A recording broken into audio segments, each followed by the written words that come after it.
warahmatullahi wabarakatuh. Pemirsa sekaligus pendengar Radio Suara Penyuluh Kementerian Agama Kabupaten Sidoarjo. Pada hari ini, hari Jumat tanggal 11 Juni 2021, kami hadir kembali di pagi yang sangat cerah ini, di hari Jumat, hari yang sangat mulia. Mudah-mudahan kita senantiasa mendapatkan berkah dan rahmat dari Allah Subhanahu wa Ta'ala. Kesempatan ini, pemirsa, kami hadir berbeda dengan kebiasaannya yang biasa kita siaran di Radio Suara Penyuluh. Pada pagi hari ini kita kemas dengan dialog yang insya Allah nanti akan sangat menarik terkait dengan perhajian di Indonesia, khususnya di Kabupaten Sidoarjo. Alhamdulillah di pagi hari ini kita kehadiran tamu yang luar biasa untuk dialog di pagi yang sangat cerah ini. Assalamualaikum Pak Yai Nasruddin. Waalaikumsalam warahmatullahi wabarakatuh. Alhamdulillah, bagaimana kabarnya? Alhamdulillah sehat seluruhnya. Semoga para pendengar dan para pemirsa juga senantiasa dalam keadaan sehat walafiat. Amin ya rabbal alamin. Aktivitas di pagi hari ini sebenarnya apa?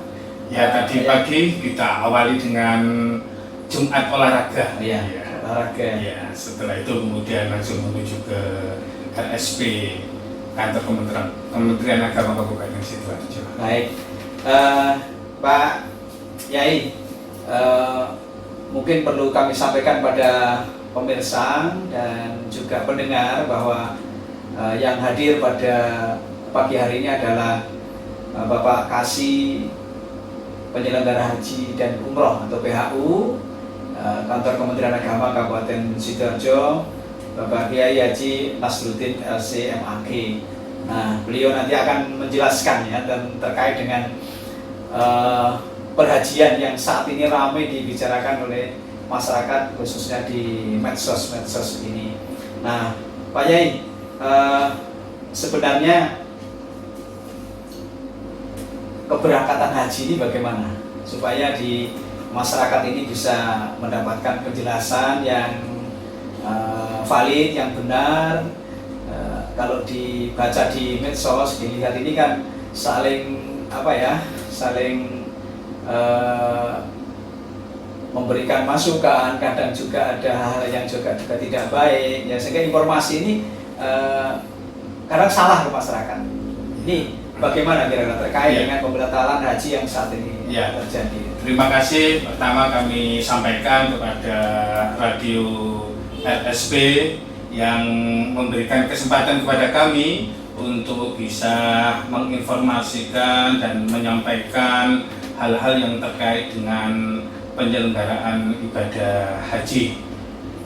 Sebagaimana kita ketahui bersama, pada tanggal 3 Juni 2021 yang lalu, Pak Menteri Agama, Bapak Gus Menteri, Gus Yakut Khalil Taumas, dengan didampingi Ketua DPR Komisi 8 DPR RI, Bapak Yandri, kemudian juga didampingi oleh pimpinan dari organisasi keagamaan, mulai dari PBNU, dari MUI, terkait dengan pembatalan keberangkatan haji di tahun 1442 Hijriah 2021.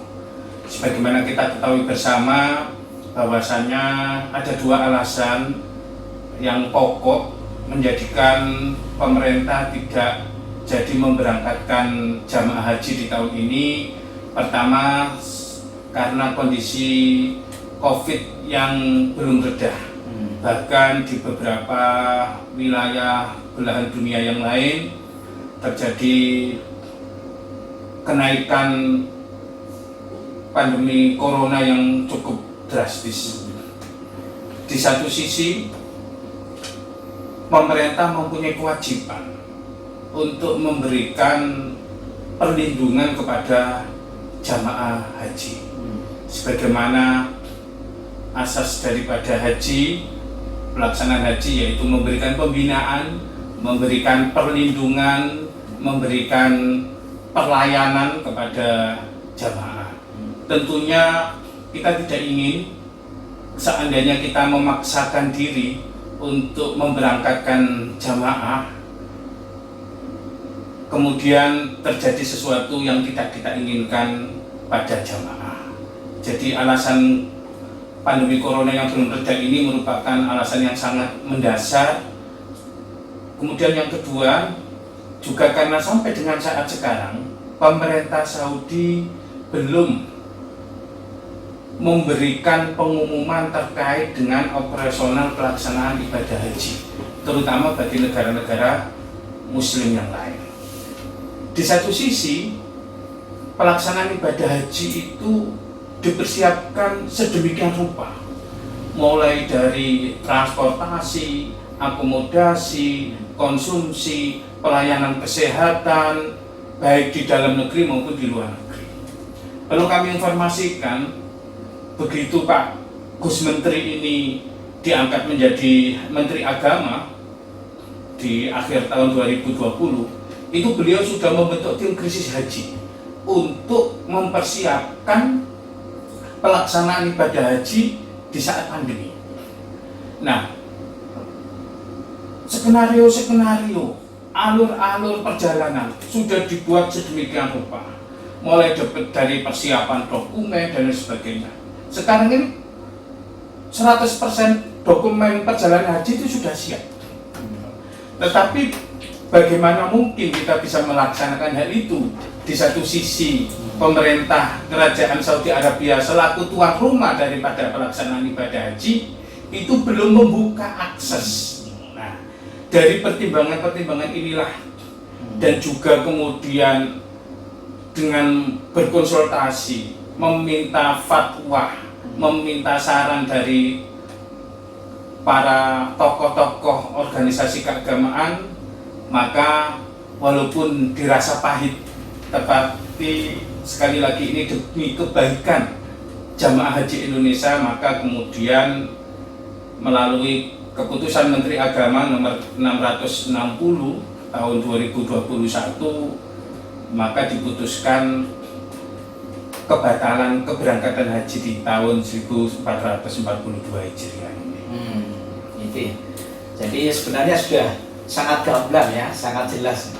Nah kalau ditarik dari keberangkatan haji ini sebenarnya kan memang ada satu syarat yang di situ dikatakan sebagai istitoahnya. Betul. Nah ini gimana menurut Betul. Jadi dari sisi kajian agama saja, sebagaimana firman Allah, walillahi ala nasi hijjul baiti man istata'a ilaihi sabila, bagi orang-orang yang istitoah, orang-orang yang mampu tentunya tidak hanya dari sisi ekonomi, yaitu mampu memberangkatkan, mampu berangkat, kemudian dari sisi kesehatan mungkin, dari sisi perjalanan mungkin, tetapi ada sisi yang lain yang itu tidak menjadikan kita termasuk kategori istitoah, di mana pada saat sekarang ini ada sebuah masalah besar yang dihadapi oleh dunia, yaitu terkait dengan pandemi COVID Corona. Jadi memang dari sisi apapun itu sangat bisa dimaklumi terkait dengan keputusan keberangkatan perjalanan ibadah haji. Berarti istitoah ini kan tidak hanya biaya saja, betul, tapi kesehatan. Betul, dari sisi kesehatan. Dan ini dinyatakan sebagai keadaan darurat internasional yang mungkin akan bisa membahayakan jamaah. Betul. Baik, kalau sekarang kita membaca media sosial yang simpang siur seperti itu. Ini alasan-alasan pembatalan haji, ya toh, yang sampai pada titik yang sangat memprihatinkan itu kan, katanya biaya haji ini dimanfaatkan untuk ini dan itu. Ini bagaimana? Untuk dari haji sendiri, betul. Haji sendiri. Jadi kita banyak membaca dari medsos, dari dari berita-berita yang sebenarnya kita sendiri belum tahu bahwasanya apakah berita itu benar atau tidak, gitu ya. Jadi perlu kami sampaikan pada kesempatan ini. Jadi dalam alur perjalanan ibadah haji itu kalau secara normal, dalam keadaan normal itu di bulan November itu pemerintah Saudi itu mengeluarkan Taklimatul Hajj. Taklimatul Hajj itu terkait dengan regulasi pelaksanaan ibadah haji di tahun itu. Nah, di Taklimatul Hajj itu sudah ditentukan oleh pemerintah Saudi terkait hal-hal yang harus dilakukan oleh setiap negara yang akan mengirimkan misi hajinya, termasuk terkait dengan transportasi, terkait dengan akomodasi, terutama ketika berada di tanah suci. Nah, kemudian juga terkait dengan kuota, dari setiap negara. Maka dari situ kemudian pemerintah setelah ada Taklimatul Hajj langsung melakukan langkah-langkah persiapan, termasuk diantaranya adalah mempersiapkan akomodasi di tanah suci, mempersiapkan transportasi. Bahkan kemudian sejak beberapa tahun yang lalu jamaah haji Indonesia mendapatkan konsumsi dari pemerintah. Nah, hal ini sudah dipersiapkan oleh pemerintah setelah keluarnya Taklimatul Hajj. Nah, sesuai dengan aturan pemerintah, itu kita itu tidak bisa mengirimkan jamaah haji ke sana, itu kemudian tanpa diketahui dia berada di mana, di hotel mana, kemudian transportasi yang dia gunakan menggunakan pesawat apa. Itu setiap individu dari jamaah haji yang kita memberangkatkan 221.000 jamaah, itu setiap individu itu sudah ada. Dia itu berangkat pada tanggal sekian memakai pesawat ini, turun di Bandara King Abdul Aziz atau di di Madinah, di Amir Muhammad Airport Internasional itu, kemudian nanti ditempatkan di hotel apa, kemudian transportasi yang akan memobilisasi dia untuk melaksanakan ibadah haji itu memakai bis apa, itu semua sudah ada. Nah, gitu. Jadi sebuah fakta yang sangat terbalik ketika kemudian diinformasikan Indonesia masih mempunyai hutang akomodasi. Itu dari logika itu sudah tidak bisa dibetulkan. Nah, ini untuk menjawab beberapa isu yang terkait dengan itu. Kemudian ada juga informasi dikatakan karena seseorang kemudian menjadi Indonesia tidak mendapatkan izin untuk memberangkatkan ibadah haji. Saya kira itu sesuatu yang sangat ironis sekali ketika ada isu-isu seperti itu. Hubungan diplomasi pemerintah Indonesia dengan Saudi itu begitu luar biasa eratnya. Persahabatan antara kedua negara ini sangat luar biasa. Ini dibuktikan dari apa? Contohnya, bahwasanya perlu diketahui pengirim jamaah haji terbesar sedunia itu adalah Indonesia. Jadi sesuatu yang sangat tidak benar sekali kalau kemudian ini dihubungkan dengan seseorang sehingga terjadi pembatalan haji. Dan ini tidak terjadi pada Indonesia saja. Jadi seluruh dunia itu sampai saat sekarang juga belum mendapatkan keputusan terkait dengan pelaksanaan ibadah haji dari pemerintah Kerajaan Saudi Arabia. Jadi bukan hanya Indonesia saja ya? Bukan Indonesia saja. Yang harus diluruskan di media sosial ini, kadang-kadang informasi yang masuk itu kan hoax ya? Betul.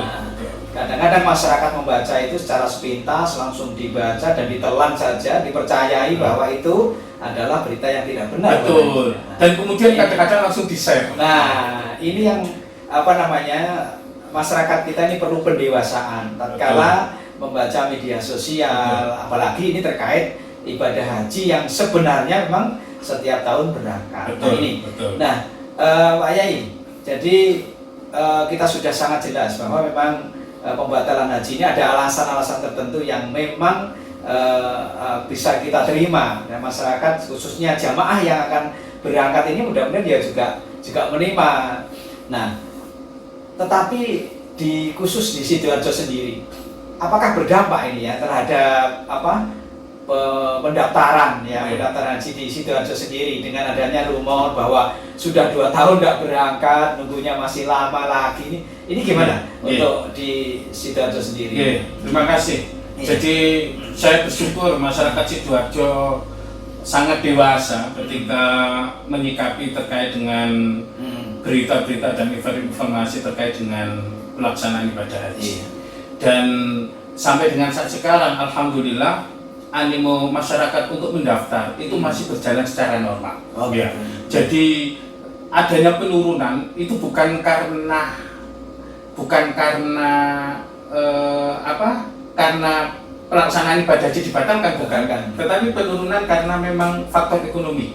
Jadi setelah adanya pandemi corona ini, memang kita akui tingkat daya ekonomi masyarakat agak berkurang.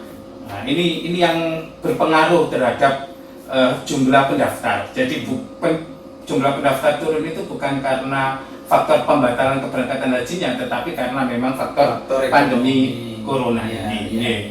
Nah, perlu kami informasikan bahwasanya setiap hari di Kabupaten Sidoarjo ini kurang lebih yang daftar itu antara 25 sampai dengan 30 jamaah haji. Dulu sebelum corona antara 40 sampai dengan 50 jamaah. Jadi memang ada penurunan kurang lebih 40%, tetapi sekali lagi bukan karena faktor pembatalan, tetapi karena faktor ekonomi, karena pandemi corona ini. Barangkali salah satunya karena itu. Berarti adanya pembatalan keberangkatan haji tahun ini dan kemarin itu pun juga tidak berpengaruh ya. Artinya masyarakat ini masih sangat kuat sudah di Sidoarjo.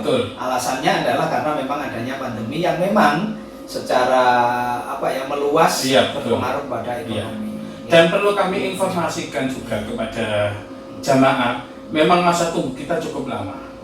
Masa tunggu kita pada tahun ini mendaftar sekarang itu baru 30 tahun berangkat, 30 tahun lagi baru berangkat. Semoga nanti di tahun-tahun ke depan kuota haji kita semakin bertambah. Ini bukan karena apa, ini karena memang pembatasan kuota itu bukan diputuskan oleh kita, tetapi terkait dengan pembatasan kuota itu yang menentukan adalah tuan rumah. Dalam hal ini di sini adalah pemerintah Saudi Arabia, dan itu berdasarkan kesepakatan daripada negara-negara OKI di tahun 1987 bahwasanya setiap satu jamaah haji itu dianggap sebagai mewakili 1000 daripada penduduk muslim yang ada di negaranya. Jadi tidak benar sekali kalau kemudian ada informasi kenapa Indonesia tidak memberangkatkan dalam jumlah banyak besar. Ini pelaksanaan ibadah haji ini di Saudi Arabia, dan perlu kita ketahui pelaksanaan ibadah haji itu di waktu yang telah ditentukan. Al-Hajju asyhurun ma'lumat. Jadi Al-Quran menjelaskan bahwasanya haji itu dilaksanakan di bulan-bulan yang telah ditentukan. Kemudian pelaksanaan ibadah haji itu di tempat-tempat tertentu, yaitu di Baitullah, kemudian di Arafah, di Muzdalifah, di Mina. Dari zamannya Nabi Muhammad sampai dengan yaumul qiyamah, itu yang namanya Arafah itu tidak berkembang. Jadi sudah ditentukan oleh Rasulullah 1400 tahun yang lalu, itu sudah ditentukan bahwasanya Arafah itu batasannya ini gitu. Tidak bisa kemudian dilebarkan, itu tidak bisa. Kita tidak bisa membayangkan kalau kemudian dipaksakan orang untuk berangkat secara keseluruhan. kemudian ditempatkan di sebuah tempat yang sangat terbatas, lebih-lebih seperti di Musdalifah dan di Mina. Yang seperti itu kita nggak bisa bayangkan orang untuk melakukan ke tempat kamar kecil umpamanya atau kamar mandi, kemudian mau ngapunten mau berak saja harus antri sedemikian. Kenapa? Karena begitu banyaknya manusia yang ada di sana. Oleh karena itu, sebuah kebijakan yang sangat luar biasa. Kalau kemudian dibuat aturan-aturan, ketentuan-ketentuan itu, tujuannya apa? Tujuannya agar jamaah bisa melaksanakan ibadah haji secara khusyuk, secara optimal, sehingga mereka betul-betul bisa mendekatkan diri kepada Allah Subhanahu wa Ta'ala di tanah suci ini, sehingga mampu untuk mencurahkan seluruh kerinduannya kepada Allah Subhanahu wa Ta'ala. Baik, Pak Yai, jadi sudah sangat jelas ya bahwa memang itu perlu disadari oleh jamaah yang saat ini gagal berangkat kan, tertunda berangkatnya kan. Nah, kira-kira pesan apa yang jenengan sampaikan kepada para jamaah yang khususnya yang tahun ini tidak jadi berangkat, tertunda keberangkatannya? Iya, betul sekali. Jadi saya sangat mengapresiasi sekali kepada jamaah haji Indonesia yang begitu sabar terhadap kondisi pada saat sekarang ini. Ini adalah bagian daripada ujian yang diberikan Allah kepada kita.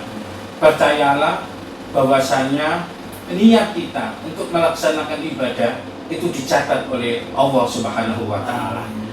Saya sering membiaskan pada zamannya Nabi, pada waktu itu ada seorang sahabat yang kebetulan sering melaksanakan jamaah, melaksanakan jamaah, kemudian dia ingin rumahnya dekat dengan masjid. Tapi kemudian oleh Rasulullah SAW, beliau menyampaikan setiap langkah yang dia lakukan untuk menuju ke masjid itu adalah sebuah kebaikan, dihitung berlipat ganda. Nah, saya mengiaskan itu semakin dengan kondisi yang seperti ini, maka masa tunggu yang konsekuensinya juga semakin lama, maka berarti kesabaran kita diuji oleh Allah Subhanahu wa Ta'ala. Semoga dengan ini pahala kita juga dilipat gandakan oleh Allah Subhanahu wa Ta'ala. Dan perlu kami informasikan Pak Imam Ghazali bahwasannya setelah pengumuman yang disampaikan oleh Gus Menteri itu sampai dengan saat sekarang belum ada satupun jamaah yang mengambil uang pelunasan hajinya. Ini sesuatu yang sangat luar biasa. Jadi kalau melihat yang seperti ini, Masya Allah, aslinya jamaah itu sudah ikhlas, sudah ikhlas terhadap keputusan itu kan itu. Jadi ini patut kita apresiasi. Memang sesuai dengan keputusan Menteri Agama tersebut, jamaah itu diperkenankan untuk mengambil uang pelunasannya. Jadi uang pelunasan yang pada waktu itu pelunasannya adalah 37.561.000 itu boleh diambil yang 12.500 sekian. Jadi bukan setoran awalnya, bukan setoran awal yang 25. Yang pelunasannya itu yang 12 juta itu diambil dan itu tidak menghilangkan porsi keberangkatan. Jadi tetap sesuai dengan porsi normal. Tapi alhamdulillah sampai dengan saat sekarang kita belum menerima pengajuan terkait pengambilan pelunasan haji tersebut. Baik. Berarti sebenarnya pemerintah juga memberikan kelonggaran ya kepada jamaah yang saat ini tidak berangkat. Itu bisa diambil. Dan sampai saat ini di Sidoarjo belum ada yang ambil. Dan perlu kami informasikan juga bahwasanya uang haji itu aman. Jadi dikelola oleh sebuah lembaga yang profesional. Jadi keuangan haji itu dikelola sebuah lembaga khusus yang disebut dengan BPKH, Badan Pengelola Keuangan Haji, di luar Kementerian Agama. Ya, ini diisi oleh para profesional yang memang ahli di bidang keuangan. Jadi uang itu semuanya ada. Setiap tahun juga diaudit oleh Badan Pemeriksa Keuangan BPK dan juga diawasi oleh DPR. Jadi kalau kemudian dikatakan ditempatkan investasinya di infrastruktur, pembangunan infrastruktur, itu tidak benar. Jadi asas haji itu adalah syariah, ya, syariah. Jadi ketika taruhlah itu kemudian diinvestasikan, itu diinvestasikan bukan pada hal yang seperti itu, tetapi pada investasi yang betul-betul sesuai dengan syariat dan betul-betul aman. Nah, itu BPKH menyampaikan 33% uang dari itu ada di bank-bank syariah, ditempatkan di bank-bank syariah. Kemudian sekian persen itu diinvestasikan pada investasi yang betul-betul aman, seperti SBSN, surat berharga syariah negara. Nah, itu kan jelas aman kan gitu. Jadi ini untuk semakin meyakinkan kepada kita bahwasanya uang jamaah haji itu aman. Iya, baik. Jadi kepercayaan jamaah, kepercayaan masyarakat ini akan semakin kuat ya, tatkala ada penjelasan-penjelasan yang seperti ini. Nah, oleh karena itu masyarakat juga harus semakin cerdas menanggapi beberapa informasi yang ada di media sosial, khususnya terkait dengan haji ini. Betul, ya. Baik, Pak Kiai, saya kira ini hal yang luar biasa penjelasan ini. Mudah-mudahan ini menjadi pencerahan ya, menjadi pencerahan kepada jamaah, kepada masyarakat, khususnya yang akan berangkat pada tahun ini dan ditunda tahun depan. Mudah-mudahan bisa memberikan solusi ketenangan ya, khususnya tadi ada kesabaran ya. Betul, untuk ya, menerima keputusan ini. Toh ini adalah untuk kebaikan bersama. Betul. Kita terakhir mungkin ada closing statementnya ya, kalian. Kita berdoa dan kita berharap agar pandemi corona ini segera berlalu. Kita bersyukur pemerintah telah mengupayakan sedemikian rupa akan kedatangan vaksin COVID ini. Kita harapkan masyarakat Indonesia semakin banyak yang terimunisasi, sehingga kemudian terjadi dan terwujud herd immunity yang kemudian ini menjadikan masyarakat kita menjadi lebih kebal dan lebih imun terkait dengan ini. Sebab sebagaimana kita ketahui bersama, termasuk salah satu persyaratan untuk melaksanakan ibadah haji atau umroh juga secara umum itu adalah jamaah ini sudah tervaksin. Dan perlu kami informasikan 100% jamaah kita yang kemarin kita persiapkan untuk keberangkatan haji itu sudah tervaksin secara seluruhnya. Ada yang memakai AstraZeneca, ada yang menggunakan Sinovac.